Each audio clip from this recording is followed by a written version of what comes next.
So if I'm at a rabble rouser, I certainly like to shake things up.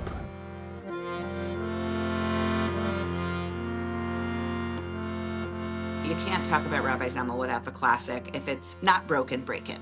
He understands that every innovation that he is seeking to help create needs to be in service of something larger. It can't be a reflection of him or simply what he wants.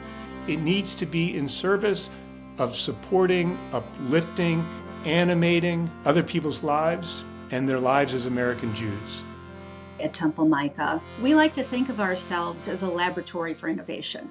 We reimagined our religious school and renamed it Machon Micah. It's really lively and fun. We have probably the best music of any synagogue in America. I think people are totally surprised when they hear the sound of Micah. Their mouths are open when the music starts and continues throughout. And then they themselves are participating, whether it's singing or just moving themselves or bouncing along with the music. It's just become a really, really joyous place. On Yom Kippur afternoon, just when you start to flag because you haven't eaten in so many hours, we get up and dance, thanks to our own MacArthur genius, Liz Lerman. At first, it made no sense to me. But you begin to have the feelings that come with moving yourself. It taps into memory. It taps into individual memory, collective memory. It connects you to enough of an emotion that I'm not surprised to see people crying or laughing. Humanity. Danny and I were constantly innovating. Our lightning and our release. I think the movement work became emblematic of the kind of radical change that Danny was proposing could be possible for congregations. We are a place that is open and willing and trying, and we want to be engaged in the world, and we want to think in different and new ways. One of the biggest innovations is this broadening of what does it mean to be Jewish. Danny Zemmel transformed not only my own relationship to Judaism, but the relationship of a number of others in my family who, absent him, wouldn't have been Jewish at all. He created the on-ramp that made that all possible. The moment at which we have arrived in our service is one that, over many years now, has become central to our observance of this most sacred day. Rabbi Zemmel wrote a beautiful prayer for non-Jewish spouses who he invites up to the Bima on Yom Kippur. Rabbi Zemmel repeats this blessing every year. You are the partners and the in-laws who love us. You define our lives. Every year I look around in the congregation and I see many people weeping because it's just so beautiful and so touching.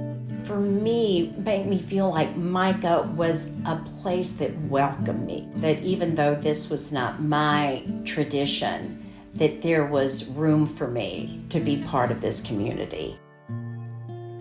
When the child comes up, or when people come up to read from the Torah, there's prayers before and after. It turns out you can't have somebody say this prayer who isn't Jewish. Danny had been thinking about this and had written a different prayer for the non-Jewish parent to give from the Bima. I had the honor of being one of the first non-Jewish parents who was able to say that blessing from the Bima for my son. It was such a blessing for us. To be selected for reading the Haftorah with my sister, it meant a lot because it feels really special when you're up there, because you know that any of them could do it, but instead they chose you to do it. It feels like you're actually contributing to the service and to like what other people actually experience on that day. One of my first conversations with Rabbi Zemmel included the topic of interfaith marriages. And at that point, he was not performing them. You know, it's one of those things where you disagree, but just keep your head down and keep moving forward and hope people will eventually come around, which he did. He sent a letter to the entire congregation saying that he would perform mixed marriages. We got this letter, and it was kind of like an answer to a prayer that I didn't even know that I had. because it really opened the door for us to be able to come back and made my husband feel, he could feel very comfortable there, which was incredibly important.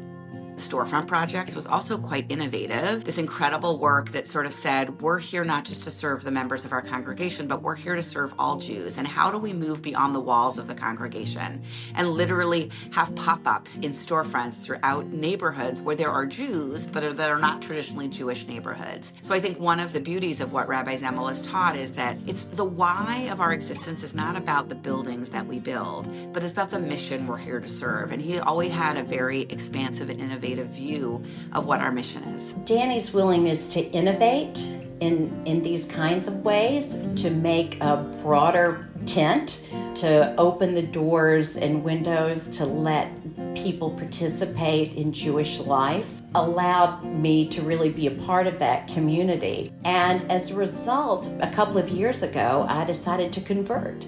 And now I feel even more integral to this community that I felt embraced me from the start.